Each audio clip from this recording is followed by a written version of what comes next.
আসসালামু আলাইকুম। আশা করি সবাই ইনশাল্লাহ ভালো আছেন।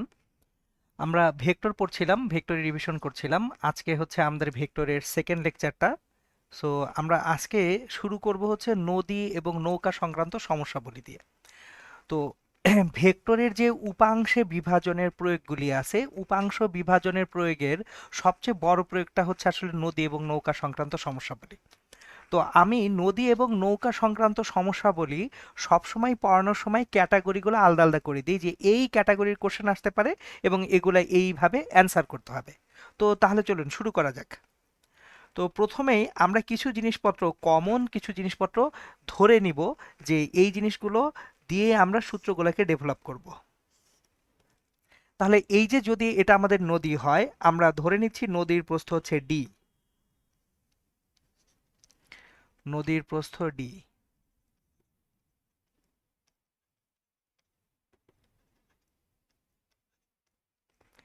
এরপর এই নদীতে যে স্রোতের বেগটা আছে, অনুভূমিক স্রোতের বেগ, সেটাকে আমরা ধরবো ইউ। ইউ হচ্ছে অনুভূমিক স্রোতের বেগ।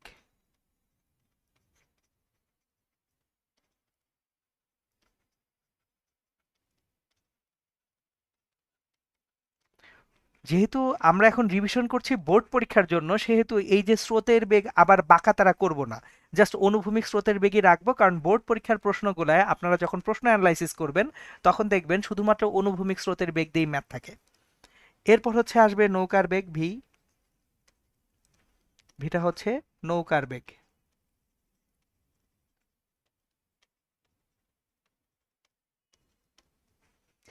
নেক্সট লাগবে হচ্ছে ইউ এবং ভি এর মধ্যবর্তী যে কোণটা, তাহলে আলফা হচ্ছে নৌকার বেগ ও স্রোতের বেগের মধ্যবর্তী কোণ। নৌকার বেগ ও স্রোতের বেগের মধ্যবর্তী কোণটা হচ্ছে আলফা। এখন প্রথম যে জিনিসটা আমাদের বুঝতে হবে, যে এই যে ভিটা আছে, ভি এর দুটো উপাংশ আছে। নৌকার বেগের কয়টা উপাংশ? দুটো উপাংশ। তাহলে নৌকার বেগের যে দুটো উপাংশ আমরা যদি একটু ভাগ করি, ভি এর দুটো উপাংশ আলফা কোণে, ভি এর একটা উপাংশ অনুভূমিক উপাংশ ভি কজ আলফা, আর একটা উলম্ব উপাংশ ভি সাইন আলফা। প্রথম যে জিনিসটা বুঝতে হবে সেটা হচ্ছে, অনুভূমিক উপাংশ আমাকে অনুভূমিক বরাবর দূরত্ব অতিক্রম করাবে, আর উলম্ব উপাংশ আমাকে উলম্ব বরাবর দূরত্ব অতিক্রম করাবে। সুতরাং অনুভূমিক উপাংশ কখনোই আমাকে নদী পার করবে না। তাহলে আমরা এখান থেকে বলতে পারি ভি কজ আলফা বা নৌকার বেগের অনুভূমিক উপাংশ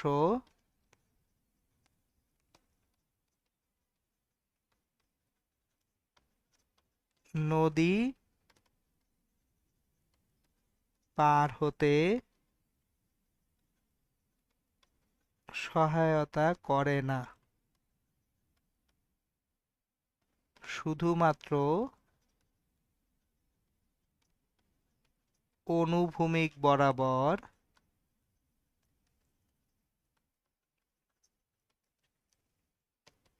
দূরত্ব অতিক্রম করায়।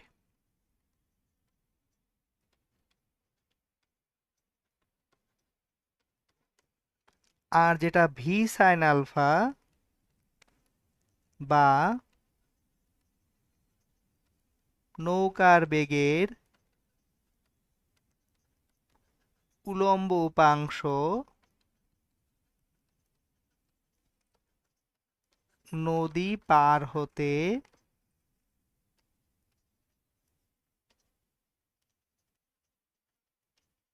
সহায়তা করে। এই হচ্ছে আমাদের অ্যাকচুয়ালি নদী নৌকা সংক্রান্ত সমস্যাবলীর বেসিক আন্ডারস্ট্যান্ডিংটুকু। আমরা এখন যে কাজটা করব সেটা হচ্ছে, একটা একটা করে কোন ক্ষেত্রে কি সূত্র আসবে সেগুলো আমরা দেখতে শুরু করব। তাহলে প্রথমেই আমরা যে কাজটা করব সেটা হচ্ছে, নদী ও নৌকা সংক্রান্ত সমস্যাবলীর মধ্যে ন্যূনতম সময়ে নদী পারাপার হওয়ার জন্য কি কন্ডিশন লাগবে বা কি কি হবে সেগুলো দেখব। তো আগে হচ্ছে নদী পার হতে যে সময়টুকু লাগবে সেই সময়টুকু যদি আমরা একটু বিবেচনা করি, খেয়াল করেন এখানে ভি সাইন আলফা আমাকে নদী পার হতে সহায়তা করে। তাহলে ডি দূরত্ব পার হব আমি ভি সাইন আলফা বেগে। তাহলে নদী পার হতে যে সময় ইন জেনারেল, নদী পার হতে সময়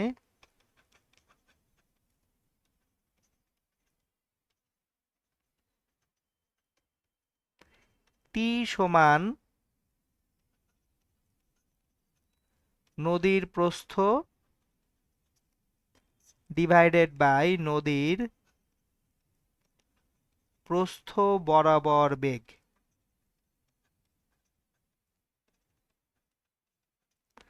নদীর যে প্রস্থটা আছে এই প্রস্থ বরাবর যে বেগটা আছে এটা হচ্ছে নদী পার হতে সময় টি দিবে আমাকে, যদি নদীর প্রস্থকে ডি কে ভাগ করি আমরা ভি সাইন আলফা দিয়ে। তাহলে নদী পার হতে সময় t equals to d by v sine alpha. এখন এই টাইমটাকে আমি মিনিমাইজ করতে চাই। দেখেন এই সমীকরণটা থেকে খেয়াল করি আমাদের ডি অপরিবর্তনশীল, মানে নদীর প্রস্থ আমি চাইলেও চেঞ্জ করতে পারবো না। বেগ ভি এটা হচ্ছে নৌকার বেগ বা হচ্ছে মাঝির সক্ষমতা, এটাও চাইলে আসলে চেঞ্জ করা যায় না, চেঞ্জ করা যায় শুধুমাত্র সাইন আলফা। এখন সাইন আলফার মানটা ম্যাক্সিমাম হলে নদী পার হতে সময়টা মিনিমাম হবে। তাহলে t minimum equals to d by v যখন সাইন আলফা ইকুয়ালস টু 1 বা আলফা সমান 90 ডিগ্রি। তার মানে যদি আমরা স্রোতের সাথে 90 ডিগ্রি কোণে বা লম্বভাবে নদীতে যাত্রা শুরু করি তাহলে সবচেয়ে কম সময় নদী পার হতে পারবো। এখন এখানে একটা ছোট্ট প্রসঙ্গ মাথায় রাখতে হবে। আমি যদি স্বল্পতম সময়ে নদী পার হই সেক্ষেত্রে আমি কত দূরত্বে নদী পার হব? তাহলে স্বল্প সময়ে নদী পার হলে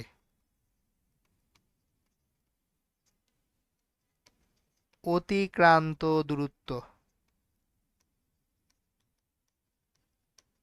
ধরুন আপনি স্বল্পতম সময়ে নদী পার হচ্ছেন, কিন্তু পরীক্ষার প্রশ্নে বলা হলো যে স্বল্পতম সময়ে নদী পার হতে গেলে কত দূরত্ব অতিক্রম করবে, সেটা আপনি এখন কিভাবে নির্ণয় করবেন সেটা হচ্ছে কোশ্চেন। খেয়াল করে দেখেন যদি আপনি স্বল্পতম সময়ে নদী পার হন সেক্ষেত্রে আপনার যে কোণটা সেই কোণটা হচ্ছে 90 ডিগ্রি। তাহলে ইউ এবং ভি এর মধ্যবর্তী কোণটা কত? 90 ডিগ্রি।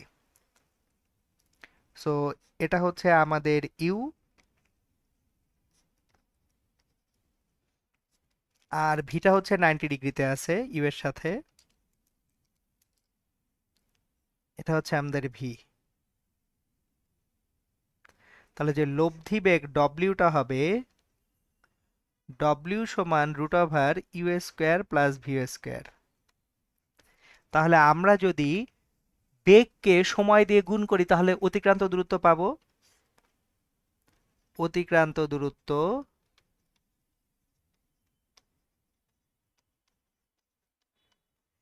এস ইকুয়ালস টু ডাব্লিউ ইন্টু টি মিনিমাম, যেখানে ডাব্লিউটা হচ্ছে root over u square plus v square আর টি মিনিমামটা হচ্ছে ডি বাই ভি।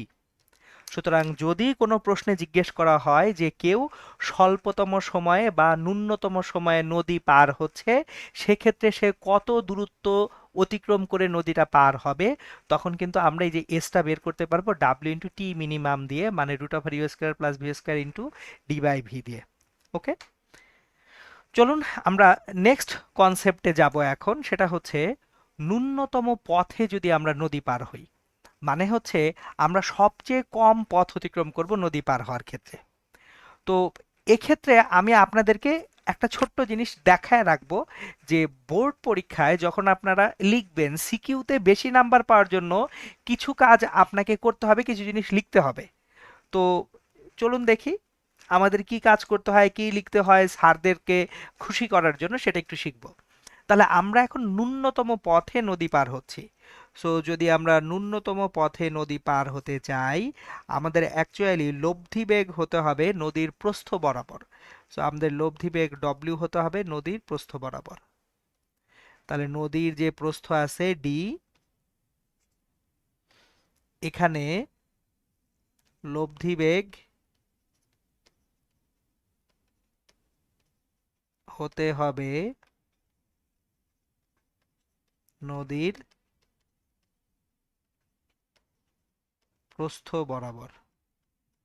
তাহলে যদি নদীর প্রস্থ বরাবর লব্ধি বেগটা হয় আমাদের, সেক্ষেত্রে একটা জিনিস খেয়াল করি যে স্রোতের বেগ যেটা আছে ইউ, ইউ এর সাথে লব্ধি বেগ ডব্লিউ 90 ডিগ্রি কোণ উৎপন্ন করবে। তাহলে স্রোতের বেগের সাথে স্রোতের বেগ ইউ এর সাথে লব্ধি বেগ ডব্লিউ লম্বভাবে থাকবে।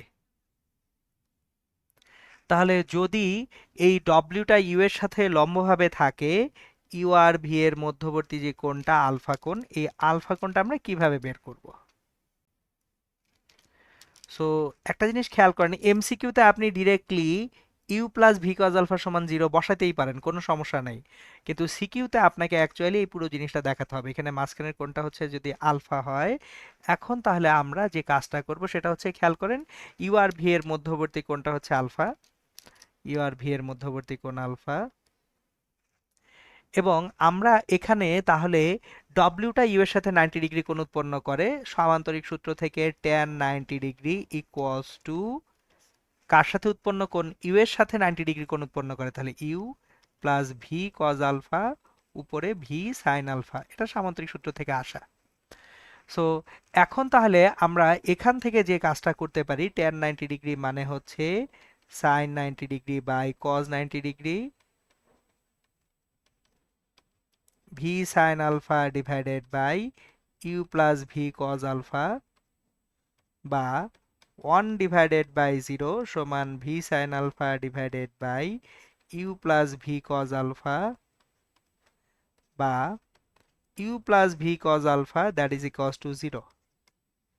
তাহলে যদি সোজাসুজি নদী পার হতে চাই, কন্ডিশন যেটা u plus v cos alpha equals to 0। আবারও রিপিট করতেছি, যদি সৃজনশীল প্রশ্নে আসে ডিরেক্টলি এই সূত্রটা ব্যবহার করবেন না। সিকিউএ বোর্ড সৃজনশীলে সরাসরি এই সূত্র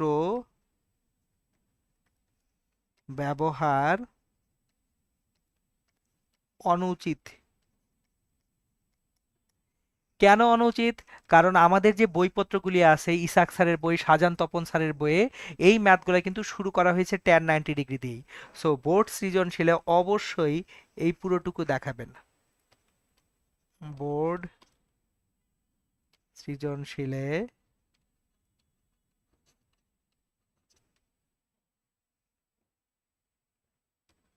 এই পুরো ক্যালকুলেশন দেখাবেন।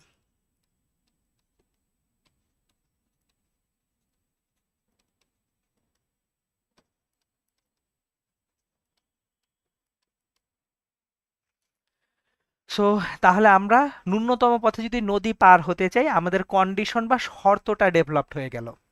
এখন আমি যখন ন্যূনতম পথে নদী পার হব, তখন আমার লব্ধি বেগ কিরকম হবে এবং কত সময় লাগবে ন্যূনতম পথে নদী পার হতে গেলে। তাহলে আমরা ন্যূনতম পথে নদী পার হতে গেলে আমাদের যে লব্ধি বেগ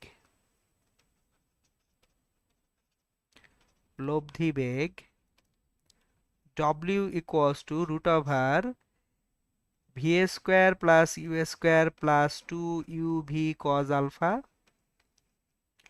but already u plus v cos alpha equals to 0 চলে আসছে, বা v cos alpha equals to minus u. তাহলে লব্ধি বেগ root over v square plus u square plus 2u v cos alpha মানে মাইনাস ইউ। তাহলে root over v square plus u square minus 2u square মানে হচ্ছে root over v square minus u square. এটা হচ্ছে লব্ধি বেগ। এই যে লব্ধি বেগের এই ইকুয়েশন থেকে আরেকটা চমৎকার ইনফরমেশন পাওয়া যায়, যেগুলো এমসিকিউ হিসেবে খুব জরুরি। একটু খেয়াল করে দেখেন, ডব্লিউ সমান root over v square minus u square. তাহলে রুট ওভারের নিচে অলওয়েজ যে অংশটুকু আছে এটা কি ধনাত্মক হতে হবে।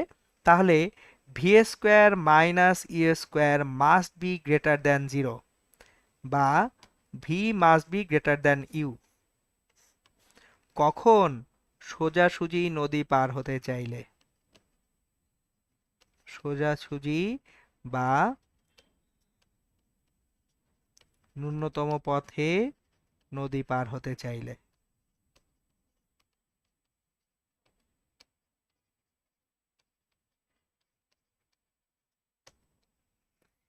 এবার ফাইনালি এই ন্যূনতম পথে নদী পার হতে গেলে কত সময় লাগবে?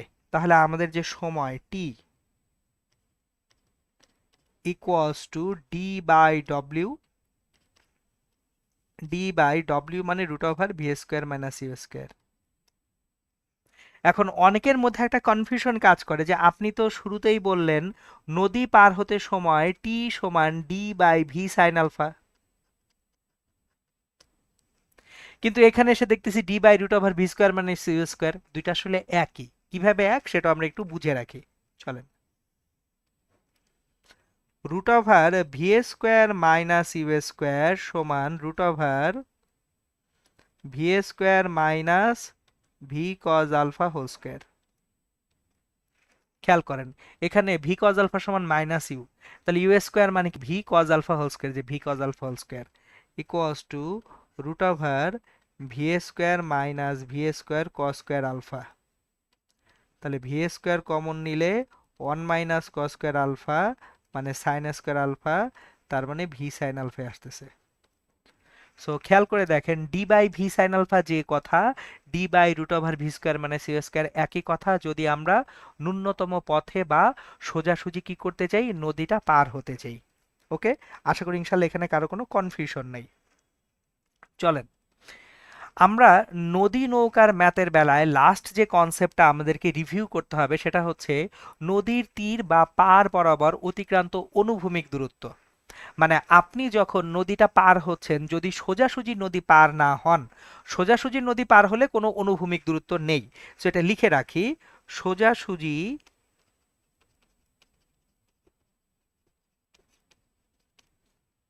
বা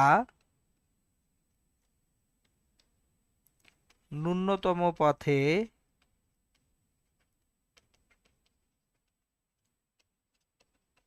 নদী পার হলে অতিক্রান্ত অনুভূমিক দূরত্ব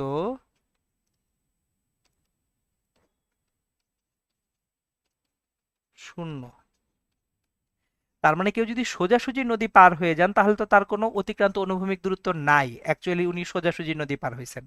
কিন্তু যদি সোজাসুজি নদীটা পার না হই, ধরুন আপনি এখান থেকে যাত্রা শুরু করেছেন, এটা হচ্ছে আপনার ভি নৌকার বেগ, এটা হচ্ছে আপনার ইউ স্রোতের বেগ। তাহলে আপনি নৌকাটা নিয়ে নদীটা এইভাবে পার হবেন, দেখেন আপনি এখানে নদী পার হবেন, এইটা আপনার ডব্লিউ। তাহলে এখানে বের করতে বলা হয়েছে আপনার নদীর তীর বরাবর বা পার বরাবর এই যে অনুভূমিক দূরত্ব, এই এক্স দূরত্বটা কত। তাহলে এই এক্স দূরত্বটা অ্যাকচুয়ালি আমাদেরকে বের করতে হবে। তাহলে আমরা এই এক্স দূরত্বটা বেশ কয়েকভাবে বের করতে পারি, আমি সবগুলা আপনাদেরকে শিখিয়ে রাখি। শুরুতেই দেখে আমরা যখন নদীটা এখন পার হচ্ছি, আমরা কিন্তু আলফা কোণে রওনা করেছি, কিন্তু আলফা কোণে নদীটা পার হচ্ছে না, আমরা নদীটা পার হচ্ছি ধরেন থিটা কোণে। কারণ লব্ধি বেগ ডব্লিউটা ইউ এর সাথে থিটা কোণ উৎপন্ন করে, তাহলে এই কোণটা থিটা হলে এই কোণটাও থিটা। এখন আমরা যদি একটু মার্ক করি বিন্দুগুলোকে, এটা এ, এটা বি, এটা সি। এ বি দূরত্বটা নদীর প্রস্থ ডি। এবি দূরত্বটা কি আমাদের? এবি দূরত্বটা হচ্ছে নদীর প্রস্থ ডি। এখন আমাদের ট্রায়াঙ্গেল এ বি সি যদি আমরা চিন্তা করি, ট্রায়াঙ্গেল এ বি সি হতে আমাদের লাগবে কি বিসি দূরত্বটা। তাহলে আমরা বিসি দূরত্বটা বের করব, এ বি দূরত্বটা ডি আমরা জানি। তাহলে এ বি এই কোণের জন্য এ বি বাহুটা হচ্ছে আমাদের লম্ব আর বিসিটা হচ্ছে কি ভূমি। তাহলে এ বি লম্ব ডিভাইডেড বাই বিসি ভূমি ইকুয়ালস টু ট্যান থেটা, বা এ বি হচ্ছে ডি বিসি হচ্ছে এক্স ট্যান থিটা। তাহলে x equals to d by tan theta. এখন আবার ট্যান থিটা কোত্থেকে পাবো? ট্যান থিটা ইকুয়ালস টু, খেয়াল করেন এই ডব্লিউটা ইউ এর সাথে থিটা কোণ উৎপন্ন করেছে, তার মানে লব্ধি বেগটা ইউ এর সাথে থিটা কোণ উৎপন্ন করছে। কার সাথে? ইউ এর সাথে। U plus v cos alpha আর উপরে ভি সাইন আলফা। তাহলে x equals to d into u plus v cos alpha divided by v sine alpha. অথবা চমৎকারভাবে লেখা যায় u plus v cos alpha into d by v sine alpha. এটা হচ্ছে আমাদের এক্স অক্ষ বরাবর বা নদীর তীর বরাবর বা পার বরাবর অতিক্রান্ত অনুভূমিক দূরত্ব। এখন এই ফর্মুলাটাই আমি আরো সহজে আপনাদেরকে শিখাবো। এইভাবে এত বিস্তারিত জানার দরকার পড়ে না, আপনি বেসিক কনসেপ্ট দিয়ে করে ফেলতে পারবেন। সেই বেসিক কনসেপ্টটা কি? বেসিক কনসেপ্টটা হচ্ছে আপনি যে অক্ষে যাচ্ছেন সেই অক্ষের বেগ আপনাকে দূরত্ব অতিক্রম করাবে। তাহলে আমি যদি এইভাবে বলি, এক্স অক্ষের অতিক্রান্ত দূরত্ব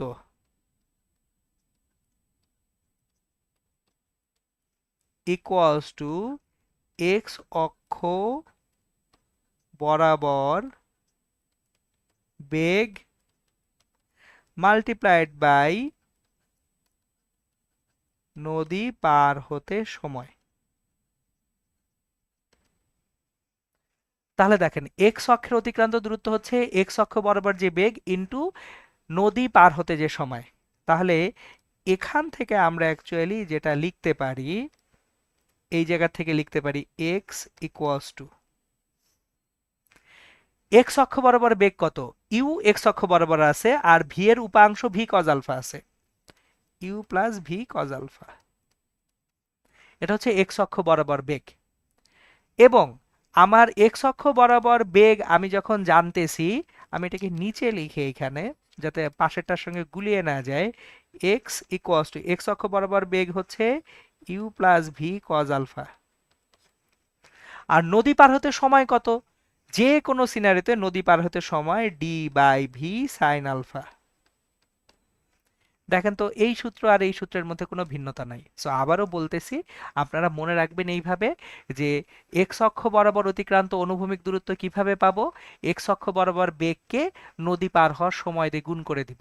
তাহলে এক্স অক্ষের বেগ আছে কয়টা? দুটা। একটা হচ্ছে স্রোতের বেগ ইউ প্লাস নৌকার বেগের অনুভূমিক উপাংশ ভি কজ আলফা। তাহলে u plus v cos alpha, নদী পার হতে সময় কত? D by v sine alpha. কাজ শেষ। সূত্র মুখস্থ করতে হলো না, সূত্র আপনি ইনশাল্লাহ ইজিলি মাথায় রাখতে পারবেন। ওকে, যেহেতু অনেকগুলো থিওরি আমরা অ্যাকচুয়ালি পড়লাম, আমরা এখন যে কাজটা করব সেটা হচ্ছে এখানে আমরা ঢাকা বোর্ড 2023 সালে আসা একটা প্রশ্নের সমাধান করব, যেটা নদী নৌকা সংক্রান্ত সমস্যা সম্পর্কে আমাদের একটা ভালো ধারণা দিবে। 1 কিলোমিটার প্রস্থের একটি নদী পার হওয়ার জন্য দুইজন সাঁতারু সাঁতার প্রতিযোগিতায় অংশগ্রহণ করে। প্রথম সাঁতারু 6 কিলোমিটার পার আওয়ার বেগে স্রোতের প্রতিকূলের সাথে 60 ডিগ্রি কোণে, মাইন্ড ইট, প্রথম সাঁতারু 6 কিলোমিটার পার আওয়ার বেগে স্রোতের সাথে না, স্রোতের প্রতিকূলের সাথে 60 ডিগ্রি কোণে, এবং দ্বিতীয় সাঁতারু 6 কিলোমিটার পার আওয়ার বেগে আড়াআড়ি সাঁতার কাটা শুরু করে। আড়াআড়ি মানে একেবারে সোজা 90 ডিগ্রিতে। নদীতে স্রোতের বেগ হচ্ছে 3 কিলোমিটার পার আওয়ার। প্রথম কোশ্চেন হচ্ছে প্রথম সাঁতারুর লব্ধি বেগ নির্ণয় করো, আর দ্বিতীয় কোশ্চেন হচ্ছে উক্ত প্রতিযোগিতায় কোন সাঁতারু আগে নদী পার হতে পারবে গাণিতিকভাবে বিশ্লেষণ করো। তাহলে দেখেন আমার এখানে দুইজন সাঁতারুর সাঁতার কাটার পদ্ধতিটা দেওয়া আছে একটা স্রোতযুক্ত নদীতে। আমরা প্রথমে গ নাম্বার প্রথম সাঁতারুর লব্ধি বেগ নির্ণয় করতে চাই। ওকে, তাহলে প্রথম সাঁতারুর জন্য আমরা একটু চিত্রটা এঁকে নিব, চিত্র আঁকলে জিনিসটা ইজি হয়ে যায় ইনশাল্লাহ। তাহলে প্রথম সাঁতারু সে কি করতেছে? স্রোতের প্রতিকূলের সাথে, খেয়াল করেন প্রথম সাঁতারু 6 কিলোমিটার পার আওয়ার বেগে স্রোতের প্রতিকূলের সাথে 60 ডিগ্রি কোণে সে যাত্রা শুরু করে। তাহলে স্রোতের অনুকূল, স্রোতের দিক হচ্ছে স্রোতের অনুকূল, স্রোতের দিক, এটা আমি লিখে দিচ্ছি, স্রোতের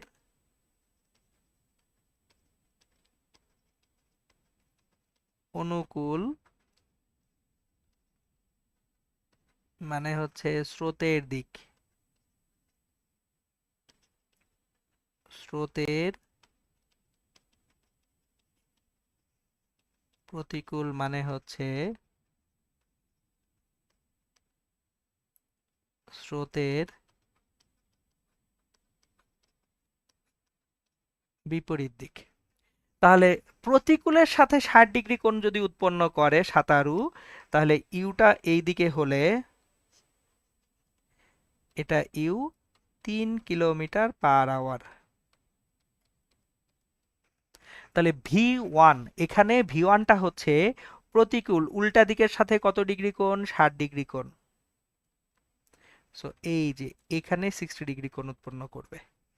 তাহলে প্রথম সাঁতারু সে স্রোতের প্রতিকূলের সাথে 60 ডিগ্রি কোণ উৎপন্ন করেছে, এটা হচ্ছে তার ভি ওয়ান, 6 কিলোমিটার/আওয়ার। তাহলে ইউ এবং ভি ওয়ান এর মধ্যবর্তী কোণ হচ্ছে 120 ডিগ্রি। তাহলে স্রোতের দিকের সাথে দ্বিতীয় সাঁতারুর যে কোণ সেটা হচ্ছে কত, 120 ডিগ্রি। তাহলে এখানে আমরা লিখব যখন দ্বিতীয় সাঁতারু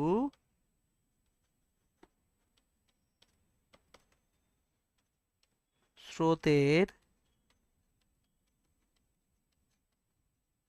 প্রতিকূলের সাথে 60 ডিগ্রি বা স্রোতের দিকের সাথে আলফা 1 সমান 120 ডিগ্রি কোণ উৎপন্ন করে।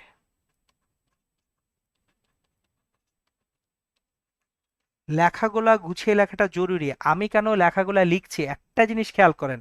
আপনাদের অনেকেরই মনে হইতে পারে যে এত কিছু লিখে লাভটা কি, আপনি ডিরেক্ট ম্যাথটা করায় দেন না। এটা হচ্ছে একটা প্র্যাকটিস। আপনি যখন আমি লিখতেছি এই লেখার প্র্যাকটিসটা আমি চাচ্ছি আপনাদেরও হোক। কারণ বোর্ড পরীক্ষায় আপনি যদি গুছিয়ে না লিখতে পারেন মার্কস কিন্তু পুরোটা আসবে না। সো 95+ পাওয়ার প্রথম টেকনিকটা হচ্ছে গুছিয়ে লেখা। খাতা যত পরিষ্কারভাবে গুছিয়ে এই তথ্যগুলি আপনি লিখতে পারবেন, টিচার তত বেশি ভালোভাবে আপনাকে ইনশাল্লাহ নাম্বারটা দিয়ে দিতে পারবেন। এই জন্য আমি প্রত্যেকটা জিনিস লিখতেছি, সূত্র লিখে অঙ্কটা আমি করছি না। ওকে, এখন তাহলে দেখেন যদি দ্বিতীয় সাঁতারু স্রোতের প্রতিকূলের সাথে 60 ডিগ্রি বা স্রোতের দিকের সাথে আলফান সমান 120 ডিগ্রি কোণ উৎপন্ন করে, তাহলে সরি এটা দ্বিতীয় সাঁতারু না, আমি তো এটা ভুল বলেছি, এটা প্রথম সাঁতারু। প্রথম সাঁতারু, তাহলে প্রথম সাঁতারুর লব্ধি বেগ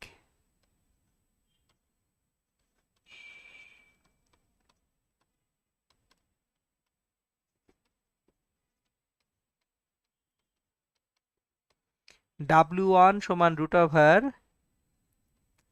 √ইউ² প্লাস ভি1² plus 2u_v1 cos alpha 1।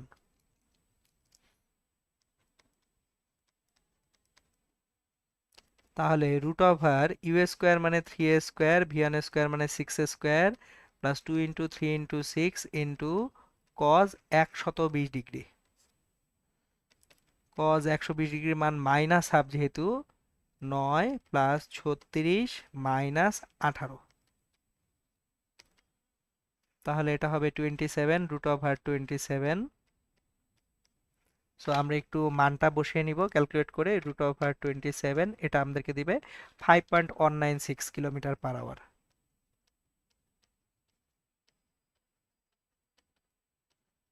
Answer. এটা তাহলে হচ্ছে প্রথম সাঁতারুর লব্ধি বেগ আমাদের নির্ণয় করা হয়ে গেল। এবার কোশ্চেনের দ্বিতীয় অংশটা যেটা জিজ্ঞেস করেছে, উক্ত প্রতিযোগিতায় কোন সাঁতারু আগে নদী পার হতে পারবে গাণিতিকভাবে বিশ্লেষণ করো। তাহলে এখন একটা জিনিস খেয়াল করি, আগে কে নদী পার হতে পারবে এর মানেই হচ্ছে কার নদী পার হতে কম সময় লাগবে। আমার তাহলে নদী পার হওয়ার সময়টা এখন ক্যালকুলেট করতে হবে। তাহলে প্রথম সাঁতারুর নদী পার হওয়ার সময়,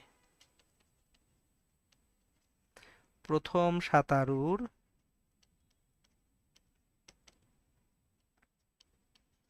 নদী পার হতে সময় t1 হলে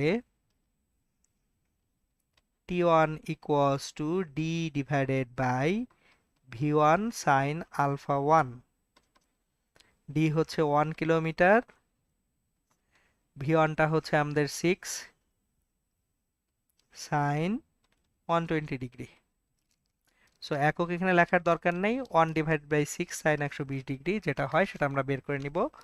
1 divided by 6 divided by sin 120, 0.192 ঘন্টা। আর দ্বিতীয় সাঁতারুর নদী পার হতে সময়টাকে যদি T2 বলি, দ্বিতীয় সাঁতারুর নদী পার হতে সময় T2 হলে এই T2 equals to D divided by V2 sin alpha 2। এখন দ্বিতীয় সাঁতারু সে অ্যাকচুয়ালি, খেয়াল করেন, দ্বিতীয় সাঁতারু 6 কিলোমিটার পার আওয়ার বেগেই যাচ্ছে, আড়াআড়ি সাঁতার কাটা শুরু করেছে। তাহলে V2 equals to 6 kilometre per hour, alpha 2 equals to 90 degree, আড়াআড়ি তার মানে পুরো 90 ডিগ্রি কোণে। D হচ্ছে আমাদের এখানে 1 কিলোমিটার, V2 হচ্ছে 6 sin 90 ডিগ্রি। তাহলে 1/6 পয়েন্ট 1/6 করলে 0.167 হবে অ্যাকচুয়ালি। সো 0.167 ঘন্টা। তাহলে T1 is greater than T2। প্রথম সাঁতারুর সময় বেশি লাগছে দ্বিতীয় সাঁতারুর তুলনায়, তাহলে প্রথম সাঁতারু কিন্তু আগে নদী পার হবে না, দ্বিতীয় সাঁতারুর সময় যেহেতু কম লেগেছে, তাহলে মন্তব্যটা হচ্ছে দ্বিতীয় সাঁতারু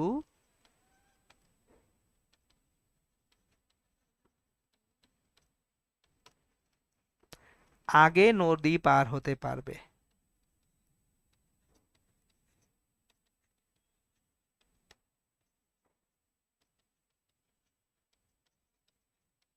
যার সময় কম লাগবে সে কি করবে, আগে ভাগে নদী পার হয়ে যাবে। এই ছিল আমাদের প্রশ্নটা এবং তার সলভটা। ওকে, তাহলে দেখেন মোটামুটি নদী নৌকা রিলেটেড যা ছিল শেষ করে ফেলেছি। আমরা এখন আয়ত একক ভেক্টর কি সেটা সম্পর্কে আগে একটু জেনে নিব। আয়ত একক ভেক্টর, ত্রিমাত্রিক স্থানাঙ্ক ব্যবস্থায় আমরা আসলে ঢুকে গেলাম। এতক্ষণ পর্যন্ত যা করেছি সব দ্বিমাত্রিক স্থানাঙ্ক ব্যবস্থায় করেছি। সো আমরা ত্রিমাত্রিক স্থানাঙ্ক ব্যবস্থায় তিনটা অক্ষ এক্স ওয়াই এবং জেড অক্ষ বিবেচনা করি সাধারণত। তাহলে ঘড়ির কাঁটার বিপরীত দিকে যদি রাখি x y z, so i cap, j cap, k cap. তাহলে ত্রিমাত্রিক স্থানাঙ্ক ব্যবস্থায়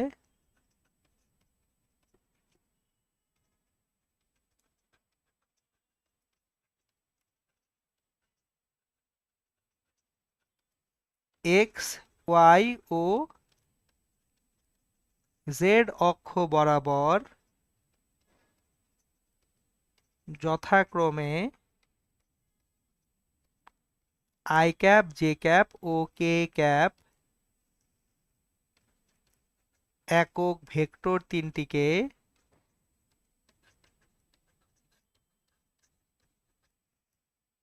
আয়ত একক ভেক্টর বলে। ডেফিনেশন আরেকটু ঘুরেও দিতে পারেন, মানে ডেফিনেশনের লেখাটা আপনার একটু বই থেকে দেখবেন, আমি জাস্ট কনসেপ্টগুলো রিভিউ করছি।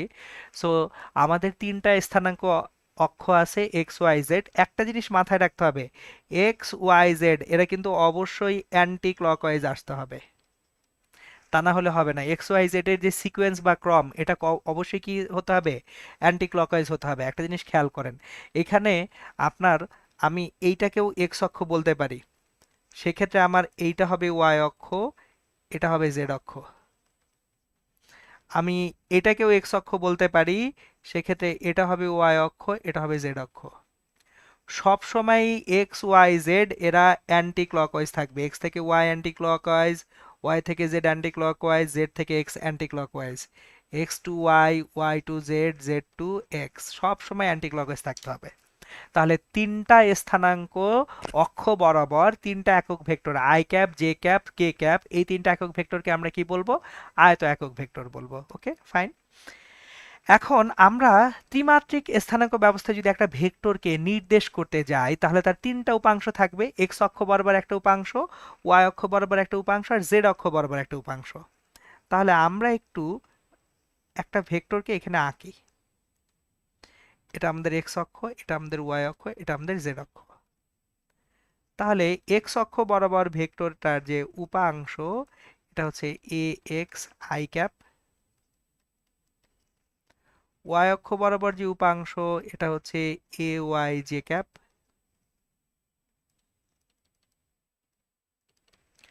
তাহলে x i cap plus a y j cap, আর জেড অক্ষ বরাবর যে উপাংশটা, এটা হচ্ছে এ জেড কে ক্যাপ। তাহলে এই যে দেখেন এক্স ওয়াই যে তল, এই এক্স ওয়াই তলের থেকে লম্ব বরাবর আমি জেড অক্ষ বরাবর এজেড কে এঁকেছি।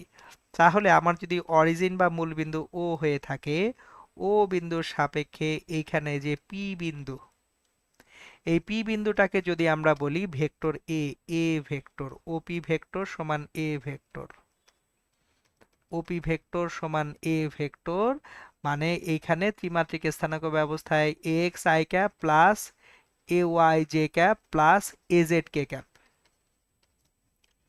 এবং এই এ ভেক্টরের মান এ অথবা এ ভেক্টরের মান root over a x square plus a y square plus a z square. এটাই হচ্ছে ত্রিমাত্রিক স্থানাঙ্ক ব্যবস্থায় একটা ভেক্টরকে কিভাবে প্রকাশ করব, এবং সেই ভেক্টরের যে মানটা সেটা আমরা এখান থেকে পেয়ে যাচ্ছি। ওকে, এইবার আমরা যে কাজটা করব সেটা হচ্ছে অবস্থান ভেক্টর, বা এটাকে ব্যাসার্ধ ভেক্টরও বলা হয়। সো অবস্থান ভেক্টর বা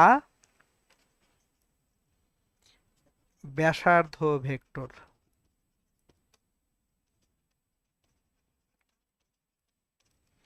সো আসলে জিনিসটা কি, অবস্থান ভেক্টর বা ব্যাসার্ধ ভেক্টরটা কি? আমরা যখন ত্রিমাত্রিক স্থানাঙ্ক ব্যবস্থায় থাকতেছি, আমাদের প্রসঙ্গ কাঠামোর একটা মূল বিন্দু থাকে ও, 0 0 0। এই প্রসঙ্গ কাঠামোর মূল বিন্দুর সাপেক্ষে যে কোনো একটা বিন্দু নির্দেশকারী যে ভেক্টর, লেটস সে পি বিন্দুটার স্থানাঙ্ক এক্স ওয়াই জেড। তাহলে ও বিন্দুর সাপেক্ষে পি বিন্দু নির্দেশকারী যে ভেক্টরটা, সেটাকে আমরা কি বলি? পি বিন্দুর অবস্থান ভেক্টর বা ব্যাসার্ধ ভেক্টর বলা হয়। তাহলে ডেফিনেশনটা আমরা এইভাবে দিব, এটা এক্স অক্ষ, এটা ওয়াই অক্ষ, এটা জেড অক্ষ।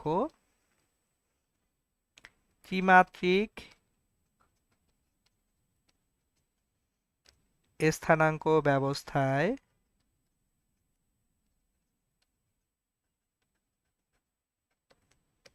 প্রসঙ্গ কাঠামোর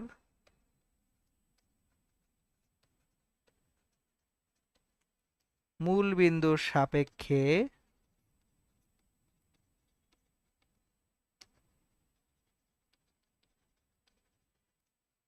কোনো বিন্দুর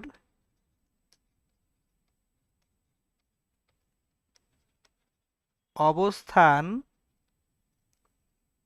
নির্দেশক ভেক্টরকে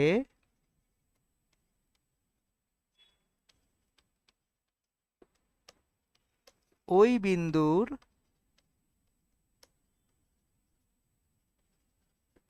অবস্থান ভেক্টর বলে। তাহলে দেখেন এখানে আপনি পি বিন্দুর যে অবস্থান ভেক্টরটা পাচ্ছেন, এটাকে ও পি যে ভেক্টরটা আছে, ও পি, পি বিন্দুর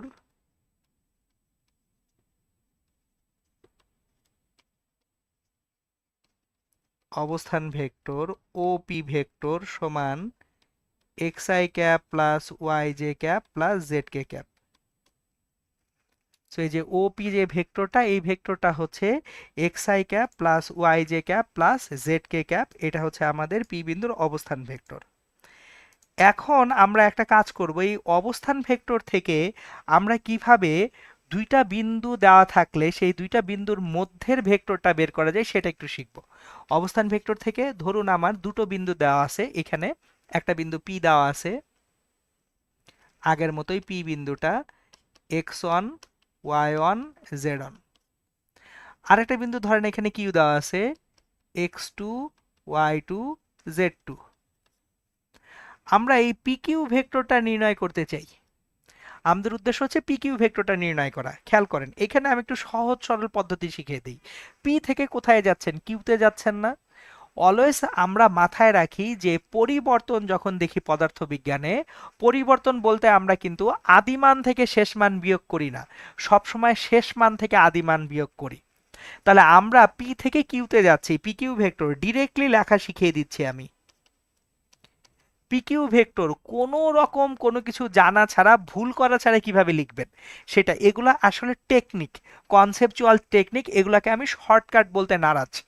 আপনি পি কিউ ভেক্টরটা নির্ণয় করতে চান, পি বিন্দুর স্থানাঙ্ক কিউ বিন্দুর স্থানাঙ্ক দেওয়া আছে, তাহলে শুরুর বিন্দু কোনটা পি, শেষ বিন্দু কোনটা কিউ। পরিবর্তনের বেলায় সবসময় শেষ বিন্দু থেকে আদি বিন্দু বিয়োগ করতে হয়। তাহলে কিউ থেকে পি এর অবস্থানগুলোকে বিয়োগ করব। কিউ এ কত আছে? x2, তাহলে x2 minus x1 i cap plus y2 minus y1 j cap plus z2 minus z1 k cap. এই হচ্ছে আমাদের PQ vector.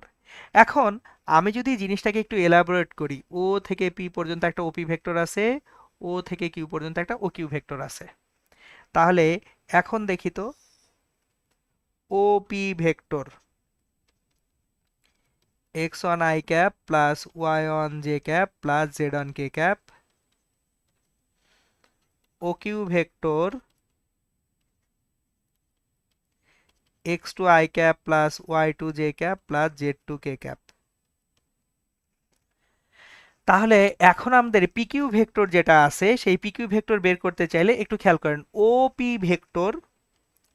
Vector plus PQ vector equals to OP vector plus PQ vector সমান তো O Q vector equals to O Q vector, বা PQ vector সমান O Q vector minus OP vector.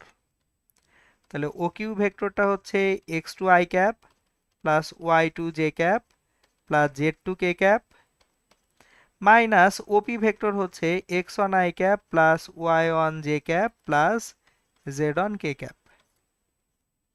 আমরা যেহেতু শুধু সমজাতীয় ভেক্টরগুলা যোগ বিয়োগ করতে পারি, x2 minus x1 i cap plus y2 minus y1 j cap plus z2 minus z1 k cap. দেখেন তো এই জিনিসটাই শুরুতে লিখে ফেলছি কিনা। সুতরাং আপনি জাস্ট বেসিক কিছু কনসেপ্ট থেকে খুব চমৎকারভাবে ম্যাথগুলোকে শর্ট করে ফেলতে পারবেন ইনশাল্লাহ, যদি আপনাদের জানা থাকে। ওকে, চলুন এই অবস্থান ভেক্টর থেকে বোর্ড পরীক্ষায় আসা, সিলেট বোর্ড 2023 সালে আসছে এরকম একটা প্রবলেম আমরা এখন একটু সলভ করে ফেলি। দেখেন প্রশ্নটায় পি আর কিউ দুইটা বিন্দুর স্থানাঙ্ক দেওয়া আছে। পি হচ্ছে 2 -1 3, কিউ হচ্ছে -2 2 1। জিজ্ঞেস করেছে পিকিউ ভেক্টরের সমান্তরাল একটি একক ভেক্টর নির্ণয় করো। তাহলে পুরোপুরি এটা একটা অবস্থান ভেক্টর রিলেটেড ম্যাথ। তাহলে আমরা আগে এখানে বোর্ড পরীক্ষায় লেখার সময় কিভাবে লিখব? পি বিন্দুর অবস্থান ভেক্টর,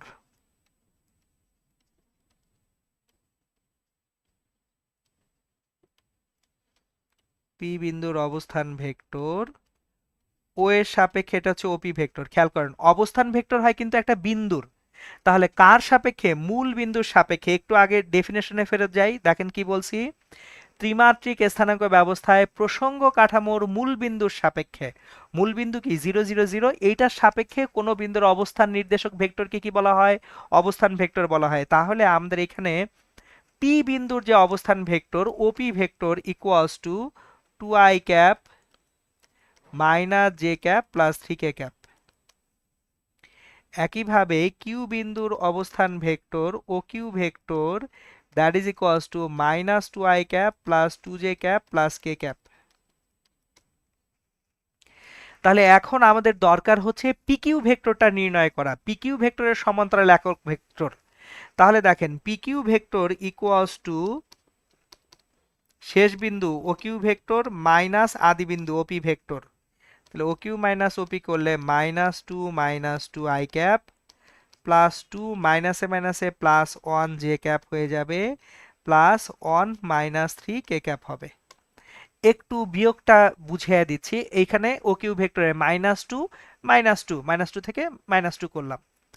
2 থেকে এখানে মাইনাস করার পরে মাইনাস মাইনাসে প্লাস হয়ে যাবে 2, এখানে অ্যাকচুয়ালি -1, 2 থেকে -1 বিয়োগ করছি 2 + 1, আর 1 থেকে 3 বিয়োগ করেছি 1 - 3 কে ক্যাপ। তাহলে এইটা পিকিউ ভেক্টর হচ্ছে -4i cap plus 3j cap -2k cap. এখন আমাদেরকে একক ভেক্টর নির্ণয় করতে বলছে, পিকিউ ভেক্টরের সমান্তরাল একটি একক ভেক্টর। তাহলে পিকিউ ভেক্টরের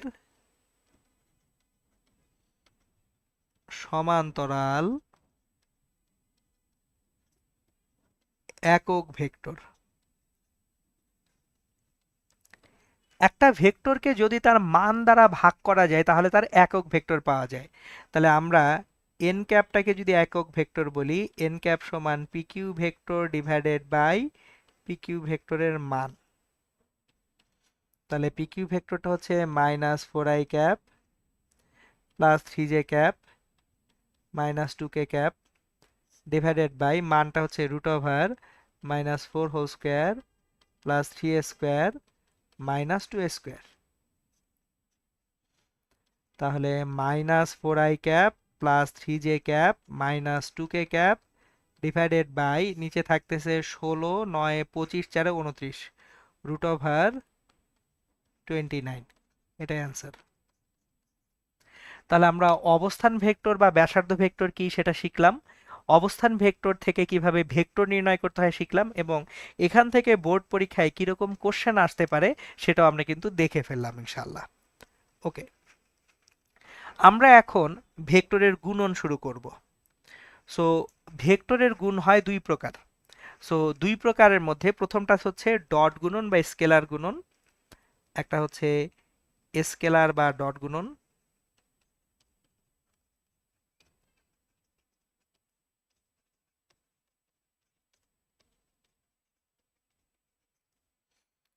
এ dot b equals to a b cos theta, আর ভেক্টর বা ক্রস গুণন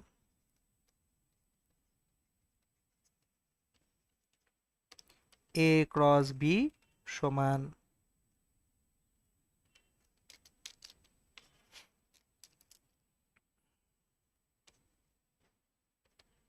এ বি সাইন থিটা, এর একটা দিক আছে এন ক্যাপ। আমরা এখন আগের ডট গুণনের একেবারে ডিটেইলস আলোচনা করব। সো আমরা শুরু করব ডট গুণনের কিছু ধর্ম দিয়ে, যে ডট গুণনের বেসিক কি কি প্রপার্টি বা ধর্ম আছে। তো প্রথমেই এ ডট বি সমান এ বি কস থিটা,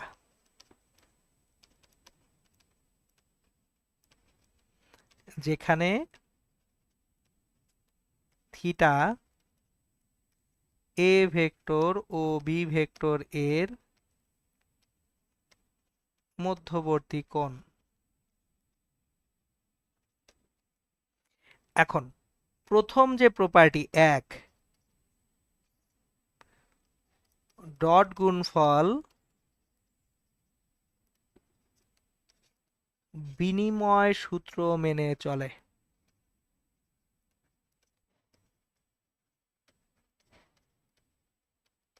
এটা কি বিনিময় সূত্র মেনে চলে? মানে হচ্ছে এর সাথে বি কে ডট গুণফল করি আর বি এর সাথে এ কে ডট গুণফল করি, কিচ্ছু আসা যায় না, এ ডট বি সমান বি ডট এ। এটা হচ্ছে ডট গুণফল বিনিময় সূত্র মেনে চলে। প্রপার্টি নাম্বার 2, ডট গুণফল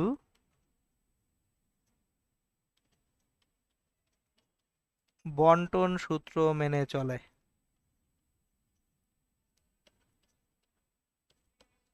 সো বন্টন সূত্র এটা আবার কি জিনিস, চলেন সেটা দেখি। বন্টন সূত্রটা হচ্ছে a dot b plus C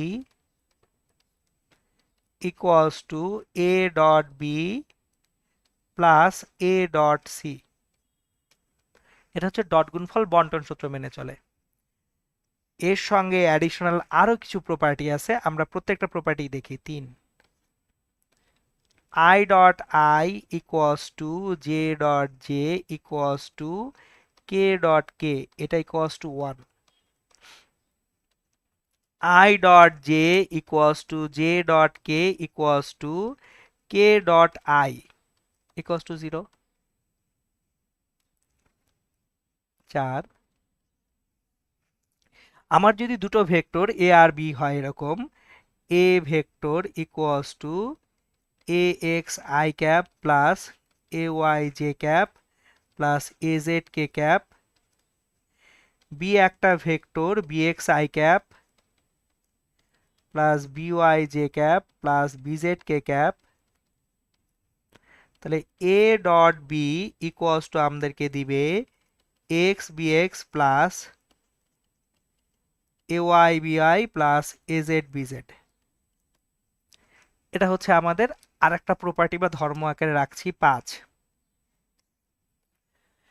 যে কোনো একক ভেক্টরকে তার ভেক্টরের সাথে যদি ডট গুণফল করা হয়, যেমন ধরেন a vector dot a cap, তাহলে কি আসবে?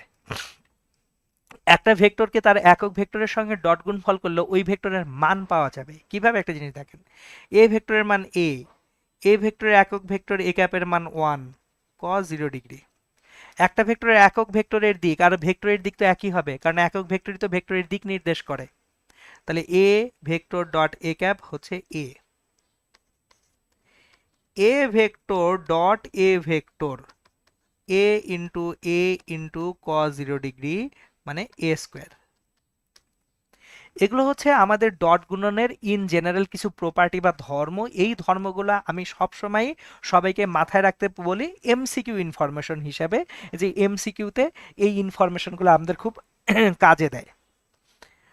আমরা এখন যে কাজটা করব সেটা হচ্ছে ডট গুণফলের কিছু ব্যবহার দেখব, যে আমরা ডট গুণফল ব্যবহার করে কি কি জিনিসপত্র করতে পারি। সো প্রথম যে প্রয়োগ বা ব্যবহারটা আছে সেটা হচ্ছে দুইটি ভেক্টরের মধ্যবর্তী কোণের মান নির্ণয়। এটা আপনারা সবাই জানেন, সবাই করছেন, যে a dot b equals to ab cos theta বা cos থিটা সমান a dot b by ab বা theta equals to cos inverse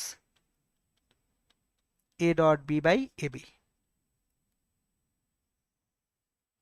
so যদি আমরা এক্সাম্পল আকারে দেখতে চাই, যেমন ধরেন a vector I cap minus j cap plus 2k cap, b vector j cap minus k cap হলে a ভেক্টর ও b ভেক্টরের মধ্যবর্তী কোণ কত? তাহলে a আর b দুটো ভেক্টর দেওয়া আছে, দিয়ে বলছে a আর b ভেক্টরের মধ্যবর্তী কোণটা কত। তাহলে আমরা যখন এটাকে সলভ করতে যাব, এটা আমাদের কোশ্চেন, আমি যদি সলভ করতে যাই a ডট b সমান 1 ইন্টু 0 প্লাস, কেন 0? কারণ এখানে আই ক্যাপের কোনো সহগ আছে, আই ক্যাপের সহগ না থাকলে সেটা 0। তারপর মাইনাস 1 ইন্টু এখানে plus 1, minus 1 into plus 1 plus 2 into minus 1, তাহলে 0 মাইনাস 1 মাইনাস 2 মাইনাস 3। আবার a ভেক্টরের মান root over 1 plus minus 1 whole square plus 2a square root over 6, b ভেক্টরের মান root over 1 square plus minus 1 square root over 2। তাহলে দেখেন already বুঝে যাচ্ছি a ডট b সমান -3 হয়েছে। যদি ডট গুণফলটা ঋণাত্মক আসে তার মানে মধ্যবর্তী কোণটা হয় স্থূল কোণ। তাহলে a ডট b সমান ab cos থিটা বা -3 সমান √6 ইন্টু √2 cos থিটা বা cos থিটা সমান -3 বাই √12 থিটা equals two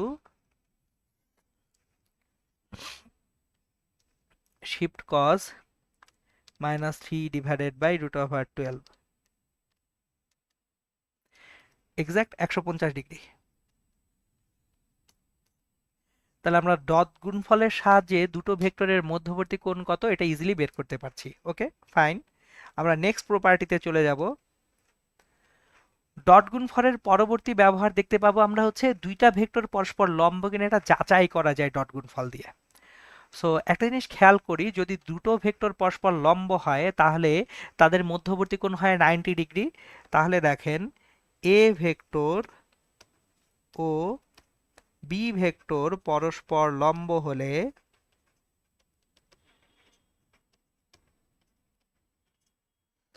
theta 90 degree, a dot b সমান a b cos 90 degree, a b into cos 90 ডিগ্রির ভ্যালু 0 0। তাহলে দুটো ভেক্টরের ডট গুণফল যদি শূন্য হয় তাহলে ভেক্টরদ্বয় পরস্পর লম্ব। সো প্রপার্টিটা হচ্ছে দুইটি ভেক্টরের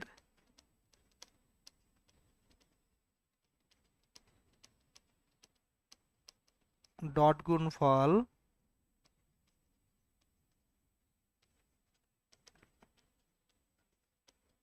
শূন্য হলে ভেক্টর দুইটি পরস্পর লম্ব।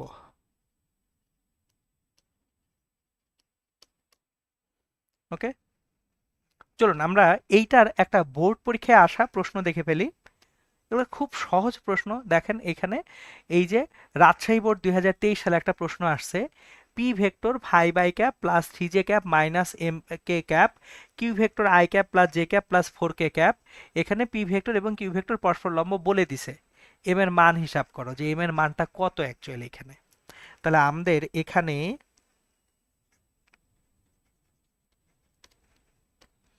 P vector equals to 5i cap plus 3j cap minus m k cap Q vector i cap plus j cap plus 4k cap. P vector লম্ব কিউ ভেক্টর, তাহলে P dot Q equals to 0 বা 5 into 1 plus 3 into 1 plus minus m into 4 equals to 0। তাহলে 5 plus 3 minus 4m equals to 0 বা 8 minus 4m equals to 0 বা 4m equals to 8। সুতরাং m এর value 2 হবে answer. So দেখেন খুব সিম্পল ম্যাথ থাকে এবং সিম্পলি আপনারা এগুলো সলভ করে ফেলতে পারবেন। ওকে, ডট গুণফলের সবচেয়ে বেশি যে ব্যবহারগুলা ফিজিক্সেও লাগবে আবার আপনাদের উচ্চতর গণিতেও লাগবে, এটা হচ্ছে দিক কোসাইন বা তিনটি অক্ষের সাথে উৎপন্ন কোণ। একটা ভেক্টর ত্রিমাত্রিক স্থানাঙ্ক ব্যবস্থায় তিনটা অক্ষের সাথে কত কোণ উৎপন্ন করে এটাকেই বলা হয় দিক কোসাইন। তাহলে ধরুন আমার এইখানে কোনো একটা ত্রিমাত্রিক স্থানাঙ্ক ব্যবস্থা যদি রাখি এক্স ওয়াই জেড, এখানে একটা ভেক্টর রাখলাম এ vector equals to ax I cap plus ay j cap plus az k cap। এখন এই যে ভেক্টর এ ভেক্টরটা আমার যদি এক্স অক্ষের সাথে কোণ নির্ণয় করতে চাই, এক্স অক্ষের সাথে কোণ, তার মানে হচ্ছে এক্স অক্ষ বরাবর একক ভেক্টরটাকে আই ক্যাপ, তাহলে এখানে এক্স অক্ষের সাথে কোণ থিটা এক্স। তাহলে দেখেন থিটা এক্স যদি নির্ণয় করতে চাই, এ vector dot I cap equals to a into 1 into cos theta x। এখন a ভেক্টরটা হচ্ছে x i cap plus a y j cap plus a z k cap dot i cap a cos theta x, বা এখানে শুধু x থাকবে কেন দেখেন i cap dot i cap 1 কিন্তু j cap dot i cap 0, j cap k cap dot i ক্যাপও 0, তাহলে x সমান a cos theta x বা cos theta x সমান x বাই a বা theta x সমান cos inverse x by a। আর a কত? A হচ্ছে ভেক্টরটার মান root over a x square plus a y square plus a z square. তাহলে আমরা থিটা এক্স পাচ্ছি cos inverse a x by a. আমরা তাহলে সূত্রগুলা মনে রাখতে পারি। Theta x equals to cos inverse x by a, theta y সমান cos inverse a y by এ, এবং theta z equals to cos inverse a z by a. এই হচ্ছে আমাদের অ্যাকচুয়ালি দিক কোসাইন বা তিনটা অক্ষের সাথে একটা ভেক্টর কত কোণ উৎপন্ন করবে সেটার একেবারে বিস্তারিত আলোচনা। ডট গুণফলের নেক্সট প্রয়োগ হচ্ছে লম্ব অভিক্ষেপ। অনেকেই আমরা লম্ব অভিক্ষেপ এবং উপাংশের মধ্যে প্যাচ লাগিয়ে ফেলি। লম্ব অভিক্ষেপ এটা একটা স্কেলার রাশি।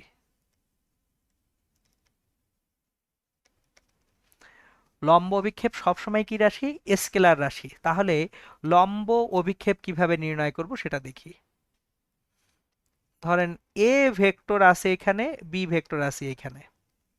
তাহলে এ ভেক্টরের উপরে বি ভেক্টরের যে লম্ব অভিক্ষেপটা হবে সেটা হচ্ছে এইটুকু।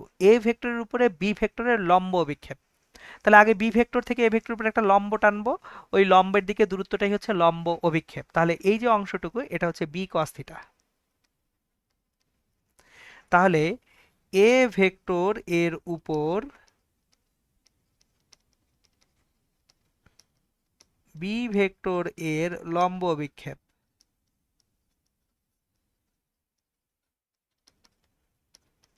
Equals to b cos theta. তাহলে বি কস থিটা মানে a b cos theta by a, তার মানে এ ডট বি বাই এ।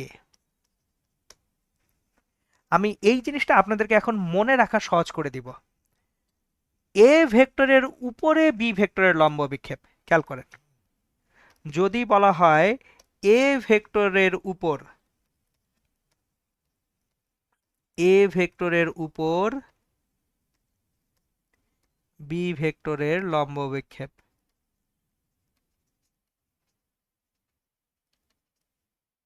কার উপর?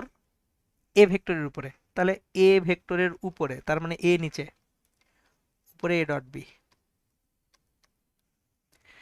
আবার এ ভেক্টরকে তার মান দ্বারা ভাগ করলে এ ভেক্টরের একক ভেক্টর পাওয়া যায় এ ক্যাপ ডট বি। তাহলে যদি এ ভেক্টরের উপরে বি ভেক্টরের লম্ব অভিক্ষেপ বলে বের হয়ে গেল। একইভাবে যদি বলা হয় বি ভেক্টর এর উপর এ ভেক্টর এর লম্ব অভিক্ষেপ,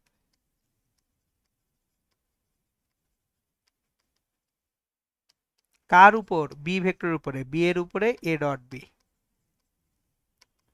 তাহলে এ ডট বি ক্যাপ। তাহলে এই যে দেখেন লম্ব অভিক্ষেপ কিন্তু মনে রাখা বা লম্ব অভিক্ষেপ বের করা খুব সোজা কাজ। চলেন আমরা কুমিল্লা বোর্ড 2023 সালে একটা কোশ্চেন ছিল। দেখেন এ একটা ভেক্টর, বি একটা ভেক্টর এবং সি একটা ভেক্টর, ভেক্টর ত্রয় মিলে একটি ত্রিমাত্রিক ক্ষেত্র গঠন করে। ওকে, তিনটা ভেক্টর মিলে একটা ত্রিমাত্রিক ক্ষেত্র গঠন করে। বি ভেক্টর বরাবর এ ভেক্টরের লম্ব অভিক্ষেপ নির্ণয় করো। তাহলে কার বরাবর? বি ভেক্টর বরাবর। বি ভেক্টর বরাবর আর বি ভেক্টরের উপরে আসলে একই কথা। তাহলে এখন দেখেন বি ভেক্টর বরাবর এ ভেক্টর এর লম্ব অভিক্ষেপ,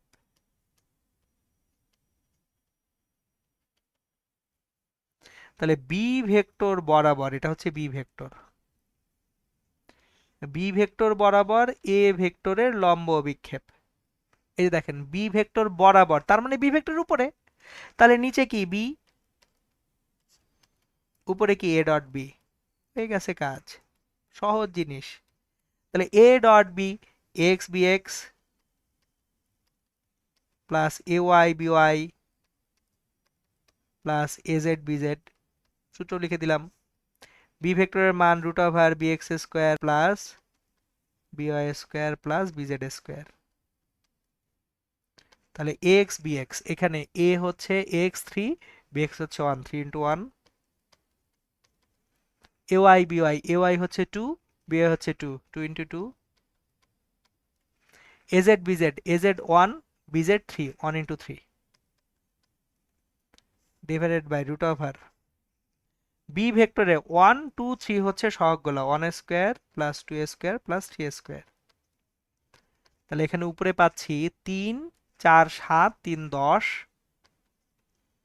ডিভাইডেড বাই রুট ওভার এখানে 9 4 13 একে 14, 10 বাই রুট ওভার 14 শেষ।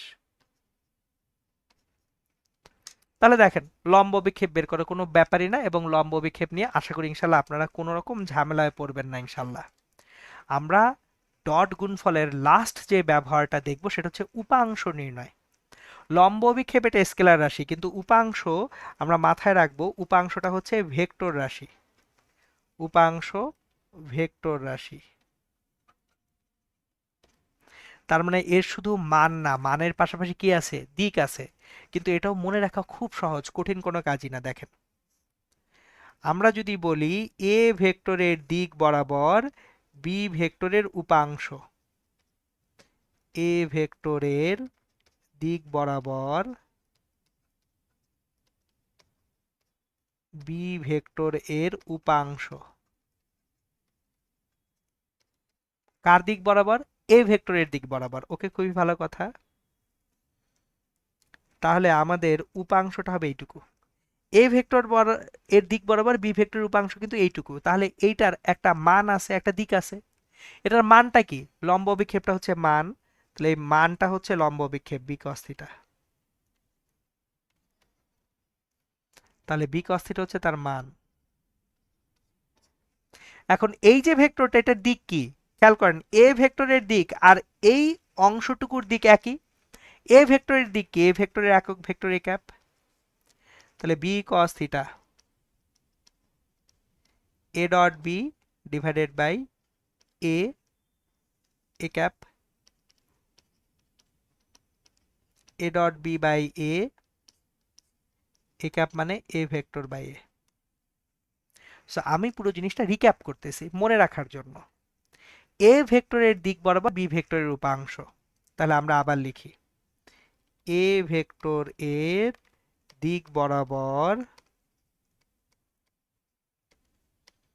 বি ভেক্টরের উপাংশ।